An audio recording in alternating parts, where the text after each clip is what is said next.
Hi, this is Pat McDonald, your host for Vote for Vermont, where our tagline is listening beyond the soundbites. With me today in studio is Senator Russ Ingalls. Welcome, Senator. Nice to see you. Thank you, Pat. Very nice to be here. Appreciate the invite. Oh, this is great. Well, there's so much to talk about. As many of you may know, the senators are assigned to two committees every year, House members one. And the senator is on two of the best committees, if I may say. I like the money part of it.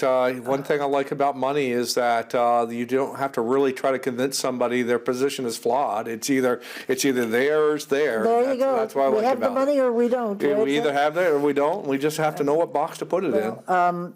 The senator is on transportation with Dick Mazza as chair, and you are the chair of the institutions committee. I am quite honored to be the chair. That's great. That's a very important committee. It really is. Very, very flattered that I was thought well enough to have that opportunity. That's great. Now, how long have you been in the legislature? This is just my second term. Well, if they put you as chair, Senator, may I say that's very impressive. Well, thank you for that, and I do feel that. I was very honored when I learned that I had got the position. Well, I think maybe your real estate background probably helped a lot. I know how to count money, and so I know how to spend it. That's a different. I was very honored. That's great. Well, could you share with us, because you have got the most amazing background of anybody in that legislature. So, if you could share with us a little bit? Well, my family's been in Vermont since before Vermont was even a state. There are some towns up north that we were the first inhabitants of, and going way back, as I shared with you before, we came to America in 1628. I mean, we're not too far away from 400 years being in America, and That's great. Came from Skirbeck, England. But my dad was a Navy man. Went in when he was 17, and he took us all around the world. I was born in Japan, a brother born in Cuba. And then we went to Winter Harbor, Maine, and then we went to the Philippines, and where I had another brother born, and then we came back to Montpelier for 4 years, and then we went to Adak, Alaska, and it was just, and then came back to Vermont, and it was just fantastic. It was really nice to have traveled the world and just to meet the different people, and everybody said, boy, it must have been really hard to move all the time. And you think it was at that time, but the experiences that we've had, and the people that we met, and the things that we got to try, we never would have had that opportunity. So very honored. Very exciting to me. Where were you born in Japan? It was an Air Force base, and so it was called Camp Sama. And unfortunately my dad's passed, and you think you've asked all the questions. And I would have liked to had my dad say, just point on the map where we were. Is it? Yeah. And I'll have to do that at some time. I've actually gone on some of the other sites and found on Google Earth not only where we were, but where our house was. I could actually see where our house was, and but I don't know about Japan. I don't know about Cuba. We were in Cuba, and right after Castro took power. We were there in 1966, and 65 and 66. Those are hot times. And so and it was, but I don't know where we lived there, but I know we were there. Well, I have a very dear friend who lives in Japan. She's Japanese. She came over when we were in high school as a foreign exchange student, and she lives in Hokkaido, which is up north. And I just emailed back and forth. So and she came to our 50th reunion and surprised everybody. Everybody went crazy. I'd love to go back to all the bases that we were on. What a trip! And that would be really, really neat. Maybe someday we'll accomplish that. So in your career, you also spent 20 years in an automobile dealer. I was. I started out as a salesperson and learned a lot and worked all the way up through. And when I was all said and done, I went back to the same dealership that I started at, and was a general manager. Was actually handed the keys to the place and said, well, here you go, we'll figure it out. And I said, I just don't really want to do that. I've done it for 20 years, and I helped facilitate the sale for the next people that are still there. So, what's the name of the dealership? It's West Malkin Corporation. Now it's North Point. Yeah, exactly. Well, I was motor vehicle commissioner, Yes, so yep. very involved with VEDA. Yeah, so Jim Malkin, and I helped Jim sell Great. he actually owned Twin City Subaru, and we helped get that Right. sold, and then the Toyota garage and the GMC store. And now a Remax. Now we're Remax, yeah. Yes. We Remax All Seasons Realty. I started the company with a good friend of mine who was also, he had a family business that they were selling, and so we started that in 2009, and shortly after that, picked up another partner, a lady that'd been in the business, competed with men her whole life, Good for and her. oh yeah, just and not only competed but did really, really well. So we were honored when we merged with her, and it's been the three of us since. That's great. Yeah. So I was trying to remember where I saw, and I asked my husband, he's a captain from the state police and Yeah. ran the fleet cars for the Yeah. state police. So I said, do you know Russ Ingalls? What automobile? But then I saw the Remax ad, and I went, oh yeah, that's yeah, where I know him yeah, from. yeah. That's cool. So let's talk about the legislature. Yeah. I don't know if people really know what institutions does. Could you talk about the scope, because it's got a lot of stuff. It does. So anything that's government building is institutions, and some other stuff besides that, some other special projects that we get out there. But it's basically government buildings, and it's anything that we bond for dollars. This year, our bonded capacity for the next 2 years is $108 million, and so a little bit down from last year. Last year we were a little bit higher than that. That is based on a formula that the SEED Act, they call it. I don't know the numbers, but anyways, they figure out what's safe for the state to bond for, and but on top of that, the governor's giving us another $62 million, and then some other dispersals are going on with projects that haven't taken off from the last biennium. So we're looking at spending about $208 million this year. So a lot of that's maintenance. A lot of it's just keeping up with the buildings that the state has, which is a lot. I mean, I think we're responsible for over 300 buildings. Right. So there's just maintenance upon maintenance upon maintenance. So that's probably 28% of our budget is that. But we do a lot of other neat things. We do a lot of housing projects. Anything that can be capitalized over 20 years is kind of the benchmark for that. But we do a lot of housing. We do a lot of we're working now with the colleges, the state colleges, to try to help them stay solvent, and which they seem to be doing. So it's just a lot of capital that the state wants to invest in, and that's basically the institutions committee. So I went through some of the bills that are before your committee just to kind of make some notes. Obviously, the capital budget, which is your bread and butter. Yeah, it is.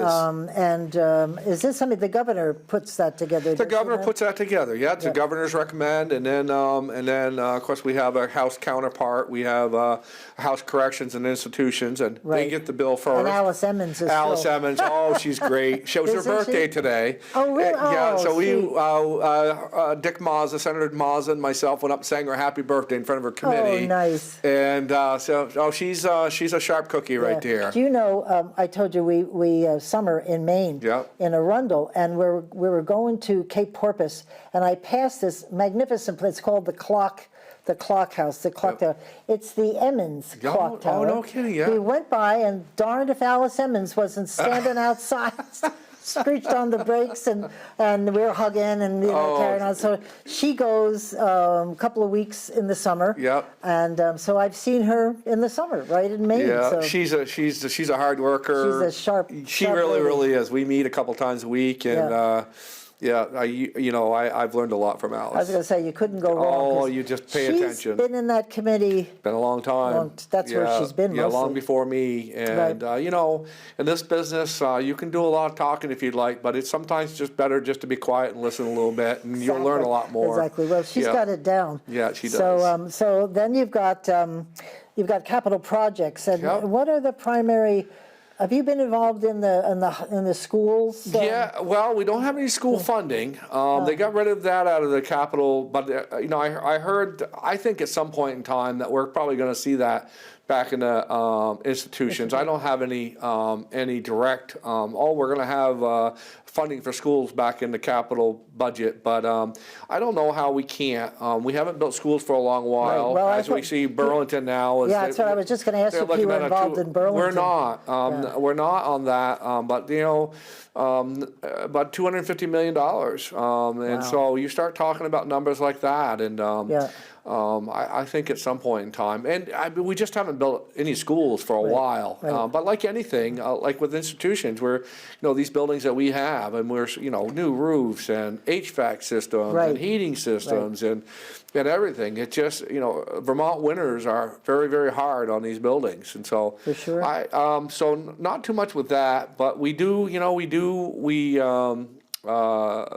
VHCB, we give them some money as far as to get some housing out there, which is they're a pretty amazing organization. They take projects that the private investment, it just doesn't make sense for the private investment, but it makes sense to do. Right. And so Gus Seelig is, I was going to ask you if Gus leads that. Just talked with him today. Yeah. And they all of a sudden, they'll take a building. We've got one up in Newport right now. It's an old Catholic high school, and they're working on that. Rural Edge is another entity up in my area. And, that building sat there for sale on 8 acres overlooking Lake Memphremagog. Beautiful Great site. But just, I've had some, of course, I'm in real estate, and I've had some private investors look at that site and try to figure out what they can do. But, just a couple $1 million just to get it right to, who knows what they're going to find in soils, if they find anything at all, but the asbestos and all of that stuff. And so, it doesn't make sense not to turn that site into something, and so you get hold of Gus Seelig's group, and they can put some capital investment in there and turn that into 31 units. Wouldn't that be great? Oh, I think that's probably going to happen before it's all said and done. There was Peter Tucker, who's the head of the real estate. I know Peter. Yeah, they submitted a report, and I'm trying to get my hands on it, and I forget the title, but it was sort of commercial to residential, how to change commercial buildings into residential. Yep. And I'm assuming while the buildings are fairly solid, there's a lot of infrastructure work. You have to have bathrooms in every, you have to have kitchens. it has to be brought up to modern code. Right. They took a project in St. Johnsbury. It was right on the corner of a very significant part of town. Just a run-down building. I think there might have been 38 apartments in it. They might have sized them down a little bit, but the storefronts hadn't been, they had storefronts on the bottom. The storefronts hadn't been rented for some time, and they took that building out and made 31, 32 apartments out of it. But the neat part of it is not only did they make that corner look good, but then everybody else gets buy-in. And you look around, and all of a sudden the signs are up. On these other buildings, and you look and where it was just, well, what's going to happen here? Well, that's what's happened there. Right. It just revitalized that area of downtown. That's great. Yeah, very That's impressive. Great. That's nice. Because we've worked with Peter Tucker a lot, and he's living at the State House because of the housing, the omnibus housing bill. Yeah. Yeah, I see him about every day. Are you tracking that, Nick? Not so much. I mean, there's so many moving parts of it right now, but we had some talks about it today. We had a caucus of the Republicans today, and just enough to be dangerous on that. But we certainly have a very, very severe housing shortage. For sure. Kind of hard to figure it out, too. I mean, we're losing population as a state, but we just can't seem to get ahead of this housing. Right. And so, but they are, I must say, they are paying attention. Yeah. Senator Rahm is doing a very good job as chair, and they're listening, which is good because they are. I mean, we have to take advantage of this historic money that we have, right? And we're on the tail end of that right now. I mean, as far as there's still a burn rate that needs to happen because the money's going to be appropriated. Yes. But I think this year we've got about the last $1.6 billion of that monies, and so you have to listen to it. Isn't there some slogan that says you never return federal dollars? Oh, you know have to spend it. The governor's done a really good job with that. Yeah. I mean, the governor's got in his budget about $160 million set aside for government match, and that's a 4-to-1 return. And and some of it's even better than that, but there's nothing that's less than 4-to-1. That's great. And so you need to make sure that you max those dollars out. And I'll tell you, we have it in transportation. We also have it in institutions. And you question the folks that come in that are doing these projects, Right. and are we taking advantage of and they are. Yeah, I bet. I think Vermont is very lucky to have the people that they have watching for those dollars. There's other states that go unnamed, of course, but that probably don't do such a great job. Yeah, but right. there's not very many dollars that sneak by us. No, that's great. The Scott administration does a pretty nice job with that. Great. Yeah, That's very very impressed. Well, they work really hard. So I'm assuming the Vermont State Colleges are before you because of some of the buildings that are going to be or are empty already. They right? are, and they, boy, I'll tell you, they've had a rough go of it, but they're starting to turn it around. They were in front of our committee the other day, and they were looking to sell some buildings, to repurpose some buildings. Right. I think that at some point in time we'll have a conversation with some of these buildings that they have and see what we can't do to turn some of that into housing. Yep. Get them in front of Gus Selig's group, Right, and right. see what we can do with that. Yeah. And I had the chancellor and Lynn Dickinson, who's the chair of the trustees. They were on the show, and Yep. they are just working so hard. They are. They've got themselves in a little mess here with the libraries. They want to close those down, and some of the sports teams and stuff. They're coming back in tomorrow at 3:30 to talk with us again. Here's my insight on that, because my sister's on the trustees. She's one of the trustees. Yeah. And she said they're not closing the libraries down. It's just everything will be available in the libraries on, e-books. Yeah. So the books are going, but not the library. Yeah, it just and again, there's so much stuff out there right now, so we're pretty anxious to have them come in and just tell us what's going on. Right. Yeah, explain to us what your thought process is.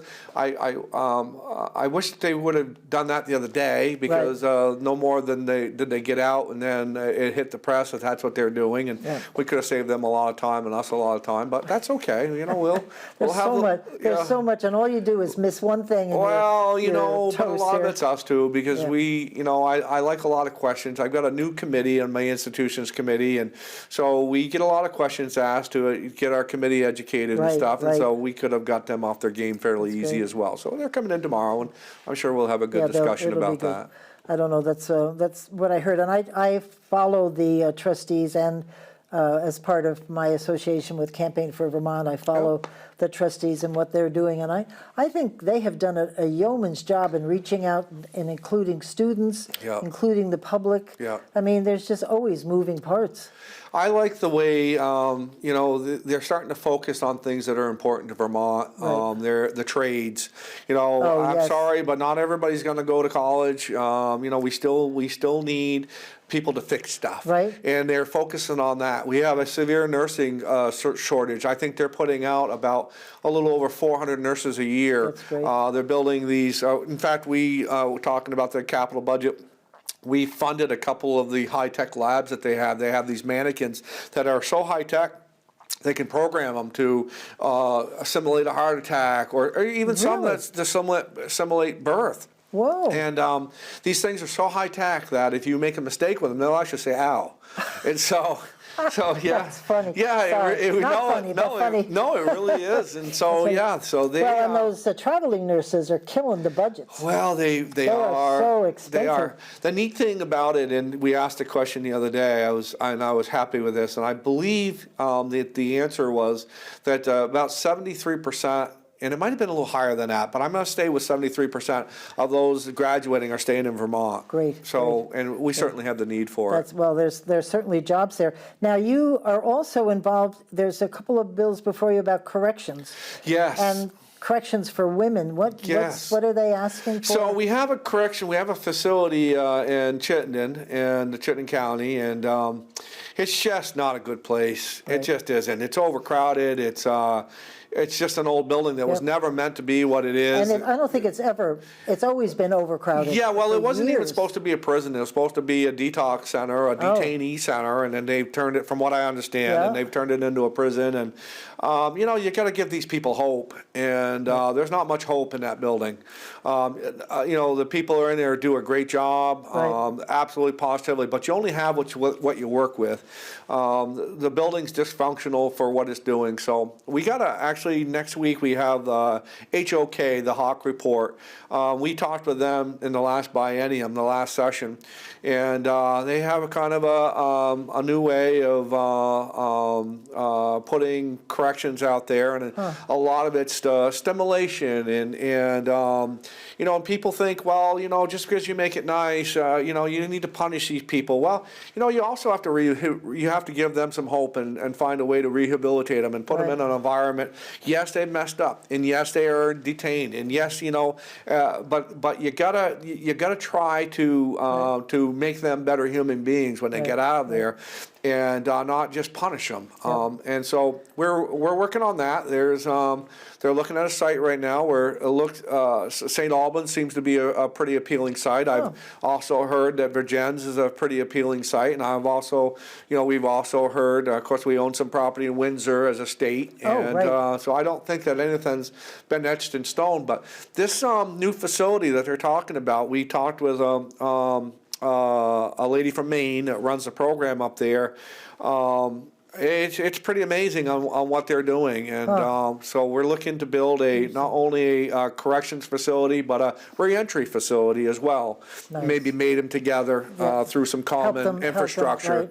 And I'm hoping that we can find our way to mirror this program they have in Maine. That's great. And they were talking, Amanda, and I can't remember Amanda's last name, but she's the one that's had this program up. I think in 11 years they have almost zero recidivism. Wow. And it's just impressive. That's staggering. It's almost unbelievable. Whoa, I better check on that. But if you listen to, I'd be more than happy to talk about it more at some time.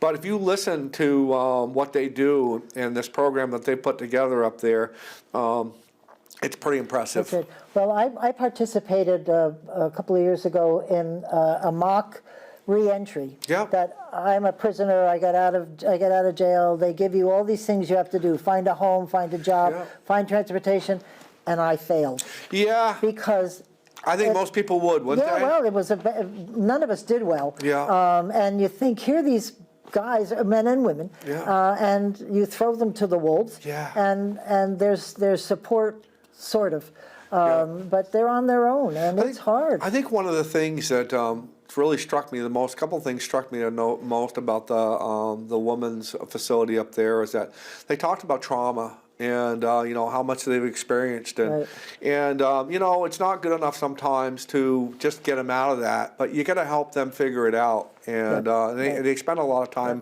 They spend a lot of time on that. The one thing I was very sad was Vermont Works for Women used to teach the women how to build modular homes. Yeah. And when they move them from one facility to the other, wherever they are now, there's no room for that, and that's really. We gotta, really you know, you sad. just can't put these people in there and not try to teach them something. Right. You've got to show them that there's a better way. I mean, they're in jail because of mistakes that they've made, but you know, help them not make those mistakes anymore. They had a modular home in Rutland, and Alice Emmons and I and a bunch of people from the state went down to the ribbon cutting. Yep. It was fabulous, Yeah, and the incarcerated women were so proud of what they accomplished. Yeah, It was great. Anyway, one other thing that's on your list here is barn preservation. Yes. That is cool. Yes. Barn preservation, covered bridge preservation, a lot of that. That's a lot of what we do in the capital bill as well. It's you know, they have a grading structure as far as what they're going to do with these, and it is very nice. You know, Vermont's people when they come to Vermont, they want to see barns, and they want to see them pristine. They want to see them in good order, and I'm pretty proud of what we do with some of that. It's so cool. The barns, and it's just amazing. No, it's a really landscape. great. It's a landscape that we're associated with. Yep. So. That and a few cows on the hill. Oh, absolutely, absolutely. We're good. So, are there other things coming to you this year?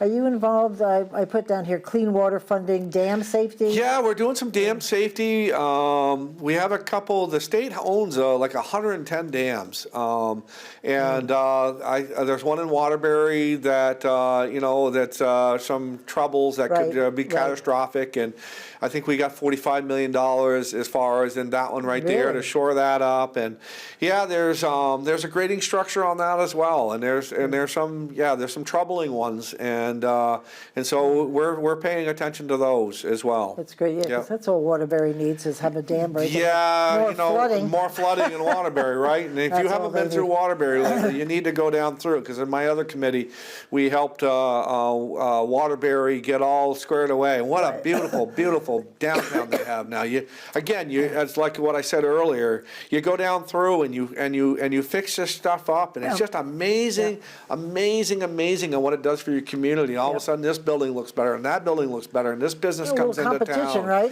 Yeah, and it's really nice. Yeah, and the state offices are magnificent. Oh, yeah, they are. They are. The AHS building is phenomenal. Yeah. It's great.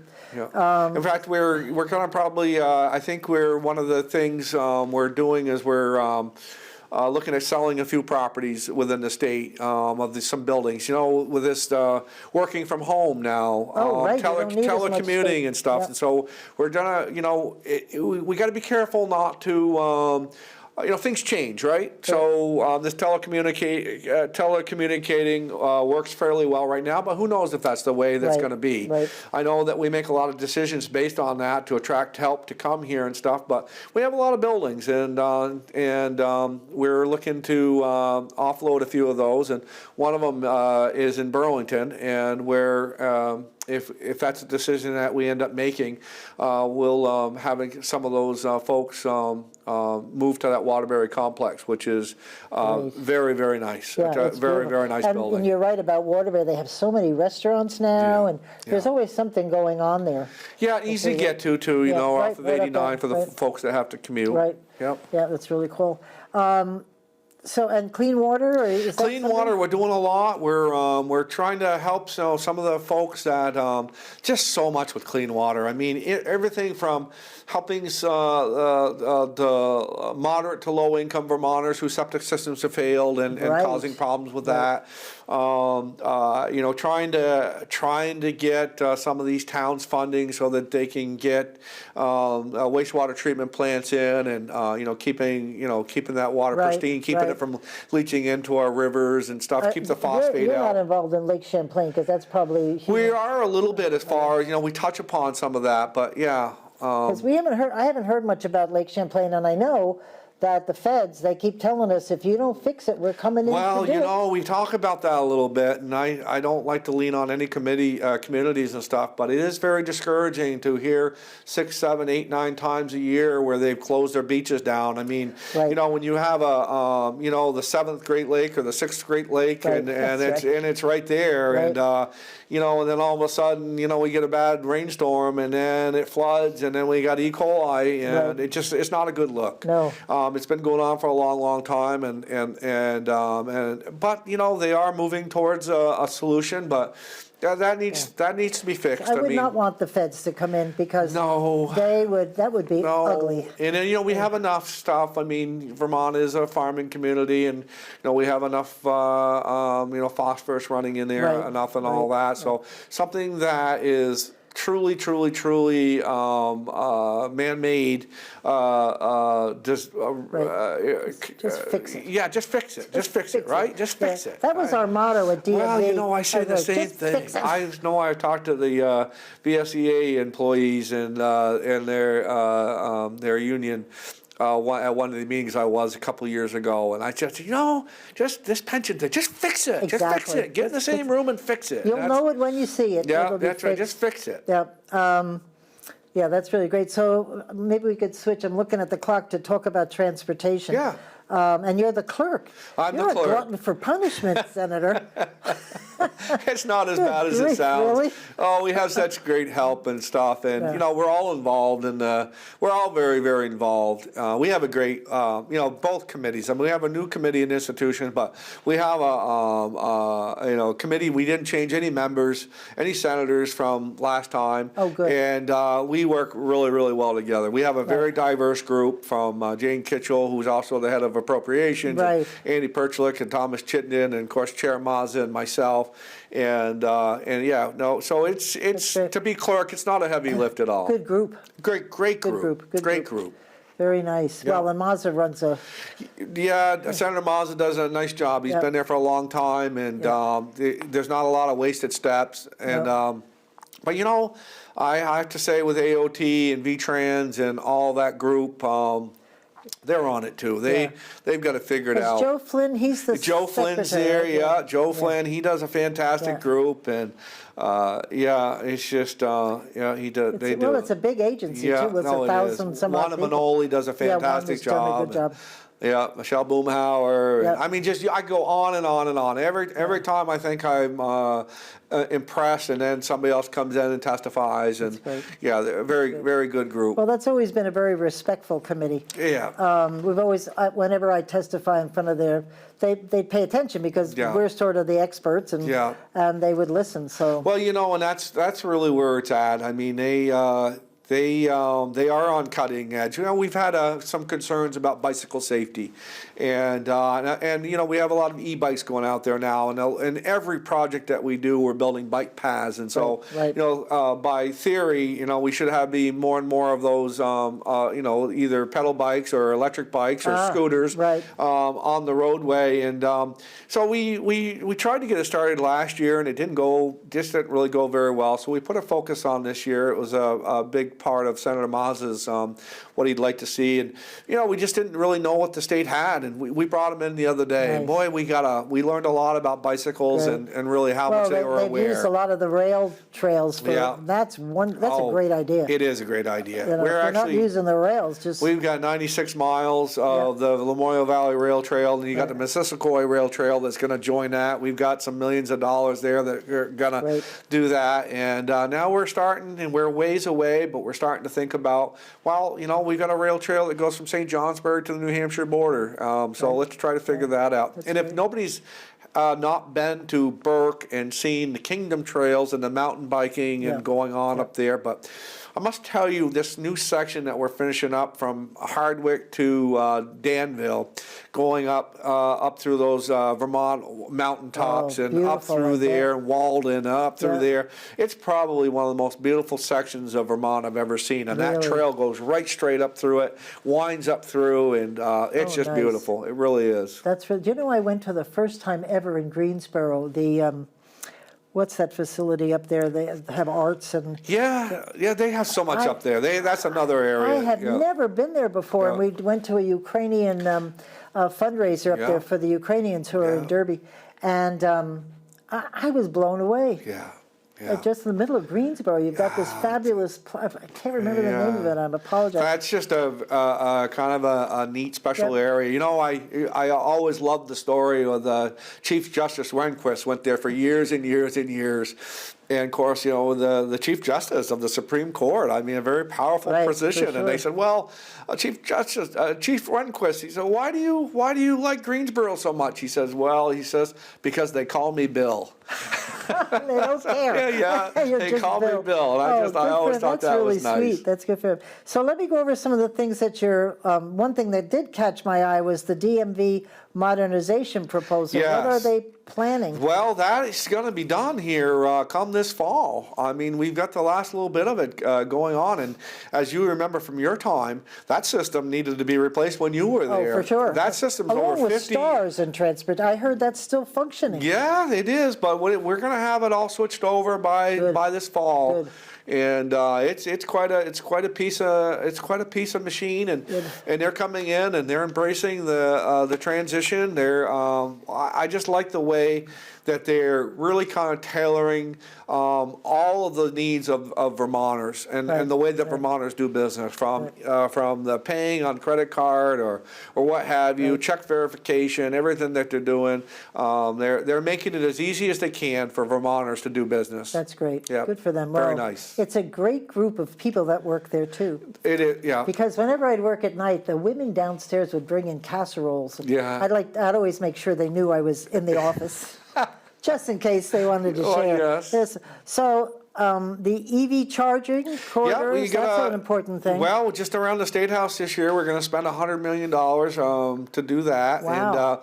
And, we've learned the other day that Vermont's leading the nation in EV charging and modernization. Really? Good for us. Yeah, we really, really are. So, we're spending $200 million a year on climate mitigation and stuff, and then some. That's great. So yeah, we're leading the nation as far as in transitioning over off of fossil fuels and into electrification. So we're certainly doing our part. That's really great. How do they calculate that? Is it because we have such a small population, sometimes it depends on how, per person, per... It is, whatever. yeah, and it's just, the governor's got the governor just really strongly believes that the future is electric automobiles, and I think it starts at the top, right? That's always the case. And so the focus has been on that. I know in VTrans, they just got a all-electric mini excavator in. I saw that. And now they have a all-electric loader coming in, and they're always trying to,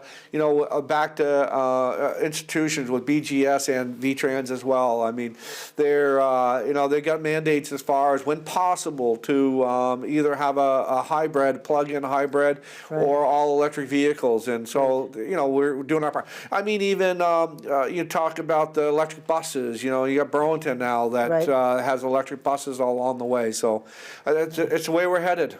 Here's one, Senator. Yeah. Mileage-based user fees. Yes. Speaking of electric. We're trying to figure that out. So the adoption of when we're going to really get serious about that, it's not that we're not thinking about it, and that it's not that everybody has an idea about it, but it's when we hit 15% of our vehicles that are registered in the state of Vermont. We're at 2% right now, which isn't, we're about 8,000. I could be off a little bit. But the neat part about that was 8% of all new vehicles sold last year in Vermont were electric vehicles, electric or plug-in hybrids. Yeah. So I actually think that's fair. Yeah. But I think I get you. I didn't realize it was as low as 2%. Yeah, so we got to figure out when that time comes, though. You got to do a lot of talking. There's a lot of difference of opinions on how we're going to figure that out and what we're going to do.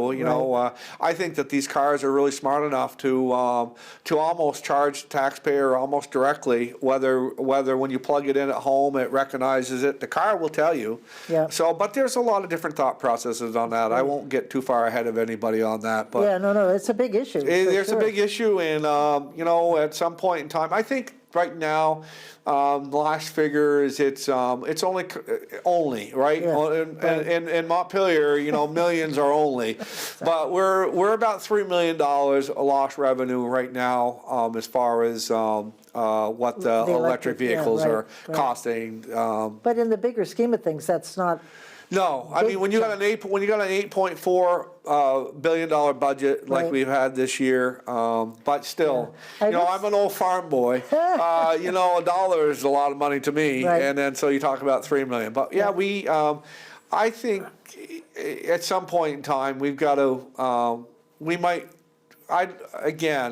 only my own thought, but.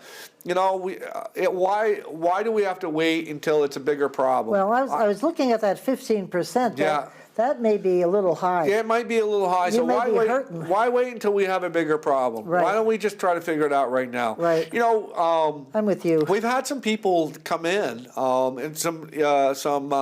we've had enough emails. We've had nobody come in and say, we want it for free. But we've had a lot of people say, you know what? I'm driving on the roads. I'm not paying anything. I don't want to pay, including one senator. There you go. Yeah, so I think people are willing to, they're willing to be fair. Yep. And so I would be in favor of looking at that a little earlier than 15%. At the time I was in transportation, the feds were not being this is before COVID. Yeah. Not being as generous with their funds, and it was sort of like, look, if you're going to kill us, just do it. Yes, exactly. Quit nickel and diming. Exactly. Just whack us. Yeah. We'll figure it out, right? Yeah, exactly. Just to let us know what you're doing, because they would do nickel and dime them, and so you'd scramble and try to meet that, and then they do a little bit more. And I said to somebody one time, I said, you're killing us, just do it, and then we'll adjust. But I think 15% is on the high side. Yeah, well, I just think that, what's the, $3 million, that's what I look at. Right. And, and that's on 2%. Yeah, so what would 15%? Right, and people are willing to pay. Yeah. I'm not very much about raising taxes, but if people are willing to pay, I think we ought to collect their money. Right. Well, and they know where it goes. Exactly. And the roads aren't so great. Well, exactly. Yeah. Exactly. So on the bridges, they're always a worry. We spend a lot of money on bridges. We're spending a lot of money on paving. Yeah. We're going to spend between this year and next year. I think this year is 159 million on paving. Wow. And that's to get, I think the benchmark of getting roads paved is 250 miles a road a year. I think next year, 2024, or maybe it's 2023, I think we're 131 million. And we've always been over 100 million for the last 8 or 9 years, but we're not doing any more roads because of inflation than what we did in the last couple of years. But at least we're staying up with it. Can you imagine Route 89 was $1 million a mile? Yeah. Can you imagine? I can't even imagine what it is now. It is. We're not far from that. Oh, really? We're not far from that. I think I did a quick estimate today.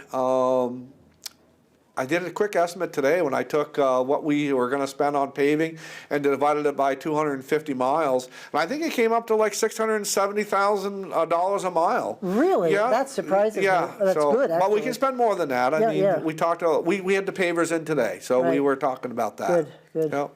That's really cool. And then you have something called Impact of Zero Fare Transit Service. Yes. So we're trying to figure out, to be fair with everybody, we're trying to figure out again. We went to zero fare during the pandemic, and then we've kept it that way to try to get the riders back. But I think the push is to the areas that can afford to pay. We want to get that back in, and they know. The transit companies know what's coming. There's still some areas, some very rural areas, up in the kingdom, where it's been zero fare and stuff, and I think I think that we have to be careful with zero fares with much of everything. During the pandemic, we did what we had to do. We got through it. We survived. Thank goodness for the big infusion of the federal dollars. Right. But that's going away. So we've got to really start clawing back. There's not very many people out there that believe that everything should be free. People really really want to pay their own way, and they feel good about it. Even if it's a couple bucks here or there, people are willing to do that. And so we're trying to figure that out now. We had Ross McDonald in a couple times. Runs a fantastic program. Trying to figure that out. We've had a few of the transportation companies in. That's great. But I think we'll get that all figured out. Matt Dunn.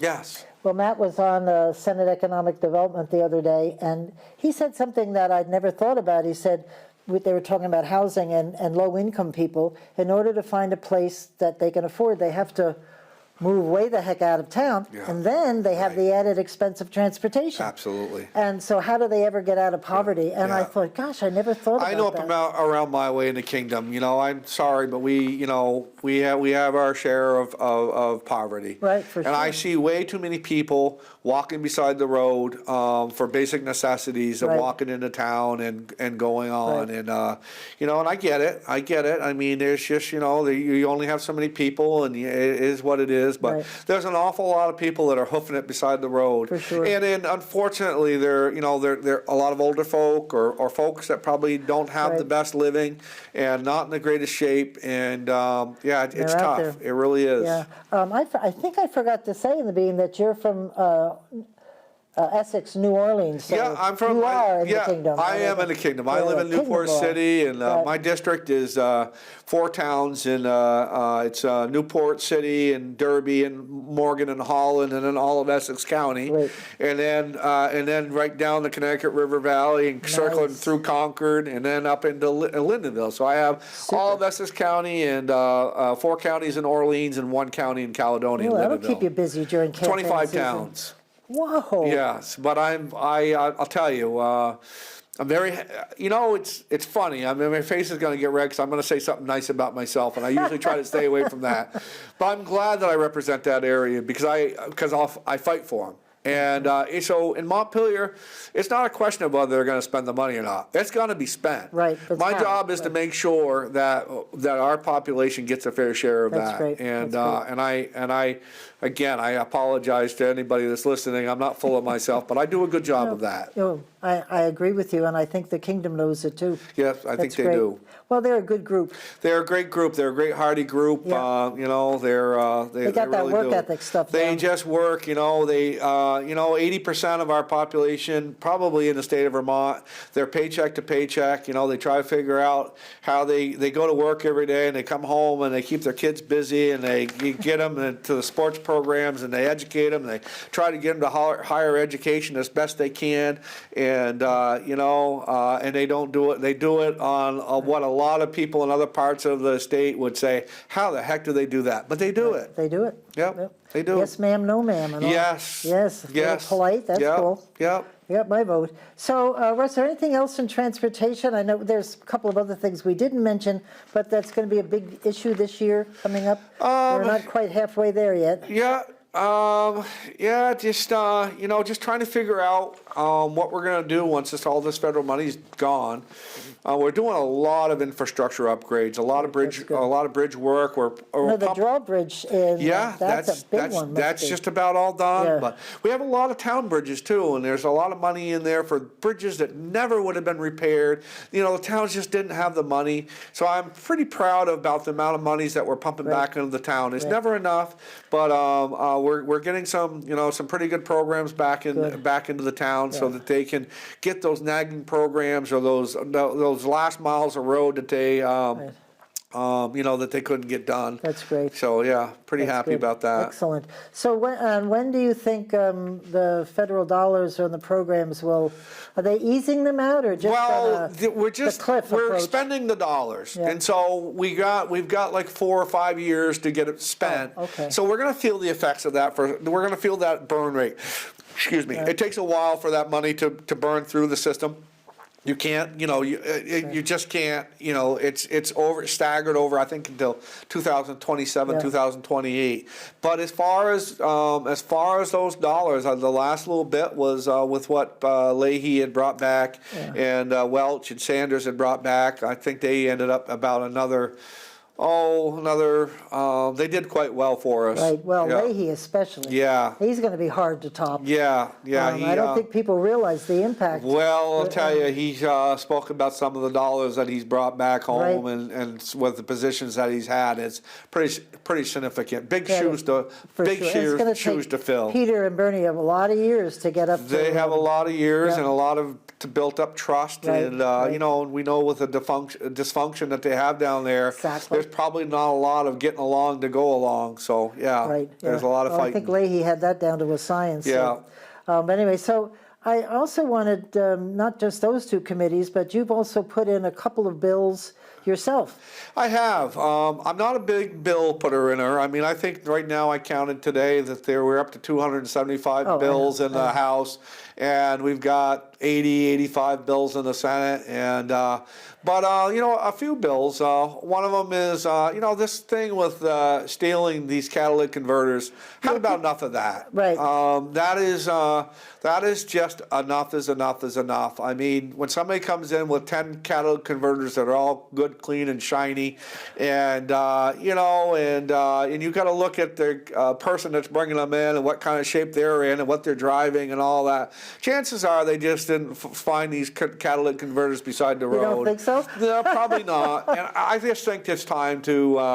So this stops them from selling it? Well, it puts some restrictions on. They can sell one a day, but they have to track them. They have to get the person's name. They have to get an ID. They have to know where it comes from. And so when the inspectors come in, they have somewhere to go. And you know, it doesn't tag them. It doesn't tag where they got them and all that. But it certainly is more responsibilities to the person that's selling them and to the person that's taking them in. You know, so I hopefully that slows that down. Because that started just a couple of years ago. It got to be the thing to steal the catalytic converters. Well, the precious metals that are in there are pretty valuable, and we know during the pandemic and stuff, and those rare earth minerals are pretty hard to find. So you also put one on an act relating to permitting an arrest without a warrant for assaults and threats against healthcare workers. I have gone into these hospitals. I have gone into these hospitals, and people are just coming in there so disrespectful and threatening, and not just threatening. They're causing harm to these folks, and enough is enough is enough. These healthcare workers kept us safe through all of the pandemic. They worked tremendous hours. They're still working tremendous hours. You know, we can't forget we did lose 900 people to COVID. No matter, you know, where people believe or how they believe, and you take 900 deaths. Those people probably just didn't die at home all by themselves. They were probably someplace, and you just add that amount of death, and these people, these healthcare workers, deserve protection. They don't need to be threatened, and you know, we're just in a society where we just think that's okay, and it's not okay. It's not okay anywhere else in the whole wide world to threaten somebody and cause them harm. And I think I've gone into you know, I've talked with a couple of the hospitals in my district, and I think they're going to be pretty thankful that we've put something together. And it's always nice to cross aisles on both of those bills. I'm working with Democrats on those, and you know, it's stuff that we kind of really believe in, and I think very, very helpful. Well, it's not rocket science. It's like, what the heck? I mean, these men and women, they have to take care of you no matter what. No matter who you are or where you come from. They do, and they, you know, we get it. The people can be agitated and they can be upset, but to go in there demanding and threatening, but then when it gets beyond threatening, where they actually start causing injury to these healthcare workers or you know, anybody in that facility, causing disruptions, enough is enough. We've had enough of that. Most of them are working well beyond their 8 hours because they have these shortages. They are. We don't have, you know, as we know, these rural areas, it's hard to attract the doctors. We already know we have a nurses shortage. So you're right, Pat. It's you know, they're understaffed, overworked, and the least we can do is afford them some protection and give some of the laws some teeth to curb the behavior of some of these people coming in and acting bad. Have you testified on them? You know, I did better than that. I went and saw them. I didn't make them come to me. I went and saw them, and I've been to a couple meetings and where we had the room was full of people, and we listened. And that's what you need to do. You just need to listen. You know, I can talk. Yes, you can. I might say. I can, but sometimes you just have to listen. And that's just one of the things. And you know what? People just want to be heard. They want to be heard, but they also want to. They want solutions.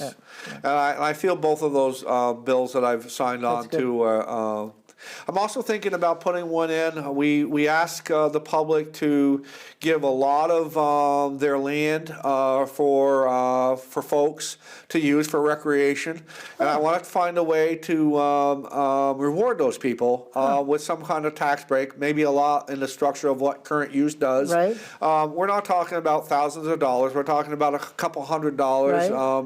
maybe based on a formula of how many miles they have on their land and all that stuff. But you know, the VAS and VASA and Kingdom Trails and a lot of other organizations do a nice job. They go and address landowners' concerns and stuff. But you know, and they thank them and they give them plaques and signs. But nothing thanks anybody but maybe like a little bit of money. Yeah, and I think we could do something like that without causing alarm about in our tax rolls, and I bet we could come up with something. That's great. Good for you. So one of the questions I always ask, especially, you are in one other committee, and I didn't write it down.